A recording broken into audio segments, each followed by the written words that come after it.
미안한데 이거 좀 도와줄 수 있어? 여러분은 이 말을 듣는 순간 어떤 기분이 드나요? 거절해야 한다는 걸 알면서도 이미 그래 하고 있는 자신을 발견하진 않으셨나요? 그리고 그날 밤 침대에 누워서 내가 왜 또 그랬지? 하면서 후회하진 않으셨어요. 제 친구가 그랬습니다. 회사 동료의 부탁을 거절하지 못해 주말에 나와서 일을 도왔고 정작 본인이 하려던 일은 다 미뤄졌죠. 그런데 그 동료는 고맙다는 인사 한마디 없이 당연하다는 듯 다시 일상으로 돌아갔습니다. 친구는 혼자 남아 내가 호구인가? 하는 생각에 잠을 이루지 못했다고 합니다. 오늘 이 영상을 끝까지 보시면 여러분은 세 가지를 얻게 될 겁니다. 첫째, 왜 내가 유독 관계에서 에너지를 소진하는지 그 심리적 이유를 명확하게 이해하게 됩니다. 둘째, 냉정해지지 않으면서도 선을 긋는 구체적인 방법을 배우게 됩니다. 셋째, 죄책감 없이 나를 지키는 실전 행동 지침을 손해주게 됩니다. 지금부터 여러분의 인생이 다정한 호구가 아니라 단단한 어른으로 세워지는 시간이 되기를 바라면서 시작하겠습니다.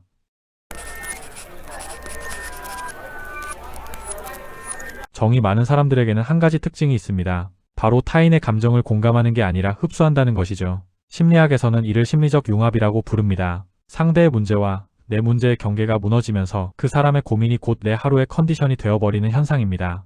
연구에 따르면 공감 능력이 높은 사람들은 타인의 감정을 처리할 때 뇌의 거울 뉴런이 과도하게 활성화됩니다. 쉽게 말해 상대가 힘들어하는 걸 보면 내 뇌도 실제로 그 고통을 경험하는 거예요. 그래서 상담을 해주고 나면 마치 내가 그 문제를 다 겪은 것처럼 지치는 겁니다. 문제는 여기서 끝나지 않습니다. 여러분은 그 사람의 문제를 해결해 주려고 밤새 고민하고 해결책을 찾아주고 심지어 대신 행동까지 하죠. 그런데 정작 그 사람은 다음날 멀쩡하게 웃고 있고 여러분만 혼자 탈진해 있습니다. 이게 바로 정 많은 호구의 전형적인 패턴입니다. 그렇다면 어떻게 해야 할까요? 첫 번째 해법은 3인칭 관찰법입니다. 상대의 고민을 들을 때 속으로 이렇게 말해보세요. 저 사람이 힘든 거지 내 인생이 힘든 건 아니다. 단순해 보이지만 이 문장 하나가 여러분의 뇌에게 명확한 신호를 보냅니다. 이건 관람할 영화지 내가 주연으로 뛰어들 드라마가 아니라는 것을요. 머릿속 화면을 영화관으로 전환해보세요. 스크린에는 상대가 있고 여러분은 팝콘을 들고 앉아있는 관객입니다. 공감은 하되 스크린 안으로 뛰어들지는 않는 겁니다. 이게 바로 건강한 공감과 자기 소모의 차이입니다. 그리고 인지를 전환하는 문장을 기억하세요. 저 사람에게는 자기 문제를 감당할 힘이 있다. 우리는 종종 착각합니다. 내가 도와주지 않으면 그 사람이 무너질 거라고요. 하지만 그건 상대를 과소평가하는 것이기도 합니다. 도움이란 문제를 대신 해결해주는 게 아니라 그 사람의 힘을 믿어주는 태도일 수 있습니다. 자, 이제 핵심 질문을 하나 드리겠습니다. 여러분은 왜 도와주나요? 정말 그 사람을 위해서인가요? 아니면 거절했을 때 느낄 죄책감이 두려워서인가요? 많은 경우 우리는 상대가 아니라 우리 자신의 불편한 감정을 피하기 위해 도와줍니다. 이게 바로 오지랖의 본질입니다. 심리학자들은 이를 자동 개입 반응이라고 부릅니다. 누군가 힘들어하는 모습을 보면 우리 뇌는 자동으로 문제 해결 모드로 전환됩니다. 특히 정이 많은 사람일수록 이 버튼이 민감하게 작동하죠. 그런데 이 버튼을 끄지 않으면 여러분의 일상은 끝없이 타인의 문제로 채워집니다. 그래서 필요한 게 질문지 3단계 필터입니다. 행동하기 전에 이 세 가지를 반드시 물어보세요. 첫 번째, 상대가 직접 도와달라고 했는가? 만약 아니라면 즉시 멈추세요. 우리는 종종 요청받지도 않은 도움을 제공합니다. 상대는 그냥 하소연하고 싶었을 뿐인데 우리는 해결사가 되어야 한다고 착각하는 거죠. 두 번째, 이 행동이 내 일상이나 체력을 침범하는가? 만약 그렇다면 거절하세요. 도움은 내 삶을 희생한 대가로 주는 게 아닙니다. 내가 건강해야 남을 도울 수 있다는 건 상식인데 우리는 이걸 찾고 있습니다. 세 번째, 아무 데가 없어도 괜찮은가? 만약 마음 한구석에서 최소한 고맙다는 말은 듣고 싶은데라는 생각이 든다면 그건 순수한 도움이 아닙니다. 기대가 있는 행동은 반드시 실망으로 돌아옵니다. 여기서 꼭 기억하셔야 할 문장이 있습니다. 내가 안 도와주면 큰일 난다는 생각은 상대의 자립을 깎아내리는 착각일 수 있다. 우리는 도와주는 게 친절이라고 배웠지만 때로는 도와주지 않는 게 상대에게 더 큰 선물일 수 있습니다. 그 사람이 스스로 문제를 해결하며 성장할 기회를 주는 것이니까요. 잠깐, 여러분 혹시 이런 생각 드시나요? 그래도 나는 냉정해지고 싶지 않아. 따뜻한 사람으로 살고 싶어. 맞습니다. 그래서 다음 내용이 더 중요합니다. 선을 긋는 건 냉정함이 아니거든요. 정이 많은 사람들이 유독 상처를 많이 받는 이유가 있습니다. 바로 보상을 기대하기 때문입니다. 우리는 무의식적으로 계산합니다. 내가 이만큼 해줬으니까 최소한 이 정도는 돌아오겠지. 그런데 현실은 잔인합니다. 아무것도 돌아오지 않을 때가 훨씬 많거든요. 행동 경제학에는 호혜성의 원리라는 개념이 있습니다. 사람은 받은 만큼 돌려줘야 한다고 느낀다는 이론이죠. 그런데 문제는 여기 있습니다. 이 원리는 상대방도 같은 가치 체계를 공유할 때만 작동한다는 겁니다. 여러분이 소중하게 여기는 그 도움이 상대에게는 그저 가벼운 친절일 수 있다는 거예요. 그래서 필요한 게 기대치 제로의 법칙입니다. 해줬다면 그 순간 끝입니다. 고맙다는 말, 알아준다는 반응, 이 모든 걸 기대 목록에서 삭제하세요. 쉽지 않다는 거 압니다. 하지만 이게 유일한 방법입니다. 실전 도구를 하나 드릴게요. 감정의 가계부를 쓰는 겁니다. 하루를 돌아보며 두 가지를 기록하세요.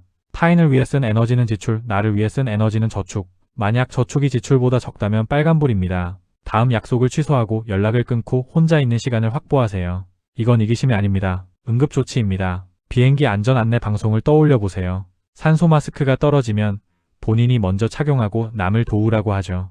왜일까요? 내가 쓰러지면 아무도 도울 수 없기 때문입니다. 인간관계도 똑같습니다. 내가 먼저 숨을 쉬어야 합니다. 이론은 알겠는데 실제 상황에서는 어떻게 해야 할까요? 세 가지 구체적인 시나리오를 함께 살펴보겠습니다. 첫 번째, 지인의 고민 상담.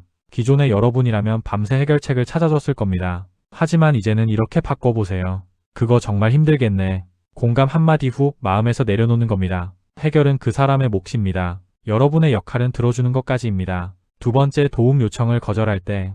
예전에는 장문의 사과 메시지를 보냈을 겁니다. 정말 미안한데 사정이 이러이러해서. 이제는 한 문장이면 충분합니다. 지금은 여유가 없어. 끝입니다. 과도한 설명은 오히려 여러분을 더 약한 위치로 만듭니다. 세 번째, 무례한 말을 들었을 때. 기존의 여러분은 상대의 사정을 이해하려고 애썼겠죠. 뭔가 안 좋은 일이 있었나 봐. 하지만 이제는 이렇게 생각해보세요. 아, 저런 스타일이구나. 그리고 거리를 유지하세요. 모든 사람을 이해할 필요는 없습니다. 여기서 중요한 건 이런 변화가 여러분을 차갑게 만드는 게 아니라는 겁니다. 오히려 더 오래, 더 건강하게 타인과 함께할 수 있게 만듭니다. 소진되지 않은 다정함이야말로 진짜 따뜻함이니까요. 마지막으로 여러분께 하나의 슬로건을 드리고 싶습니다. 매일 아침 거울을 보며 이렇게 말해보세요. 나의 다정함은 유료 서비스입니다. 아무에게나 무료 배포하지 마세요. 웃으셨나요? 하지만 진심입니다. 여러분의 시간, 에너지, 감정적 노동, 이 모든 건 귀한 자원입니다. 공짜로 퍼줄 만큼 흔한 게 아니에요. 그런데 우리는 이걸 너무 쉽게, 너무 자주, 너무 많은 사람에게 나눠줍니다. 경제학의 희소성의 법칙이라는 게 있습니다. 귀한 것일수록 가치가 올라간다는 원리죠. 여러분의 다정함도 마찬가지입니다. 선별적으로 나눌 때 그 가치가 비로소 빛을 발합니다. 모두에게 친절한 사람은 결국 누구에게도 특별하지 않습니다. 선을 긋는다는 건 냉정해지는 게 아닙니다. 나라는 사람에게 최소한의 예의를 갖추는 겁니다. 여러분도 존중받을 자격이 있습니다. 타인만큼 아니 그보다 더요. 정이 많은 여러분은 틀리지 않았습니다. 공감할 수 있고 도와주고 싶어하는 마음은 정말 아름다운 자질입니다. 다만 그 귀한 자원을 타인보다 나에게 먼저 배분하는 법을 이제야 배우는 중일 뿐입니다. 선을 긋는 순간 여러분은 차가워지는 게 아니라 비로소 오래 버틸 수 있는 어른이 됩니다. 무너지지 않는 다정함, 소진되지 않는 친절, 그게 바로 진짜 성숙입니다. 철학자 아리스토텔레스는 이런 말을 남겼습니다. 누구에게나 친절한 것은 누구에게도 친절하지 않은 것이다. 여러분의 친절이 진짜 가치를 가지려면 선택적이어야 합니다. 그리고 그 선택의 중심에는 언제나 나 자신이 있어야 합니다. 다시 한번 정리하겠습니다. 타인의 감정은 공감하되 흡수하지 마세요.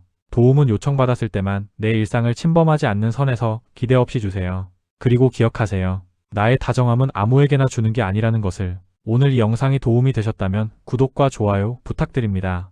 여러분의 작은 클릭 하나가 더 많은 사람들에게 이 메시지를 전할 수 있게 해줍니다. 그리고 댓글로 여러분의 경험을 나눠주세요. 우리 함께 단단한 어른으로 성장해 봅시다. 여러분 모두 오늘부터 다정한 호구가 아닌 단단한 어른으로 하루하루를 살아가시길 바랍니다. 여기까지 시청해 주셔서 감사합니다.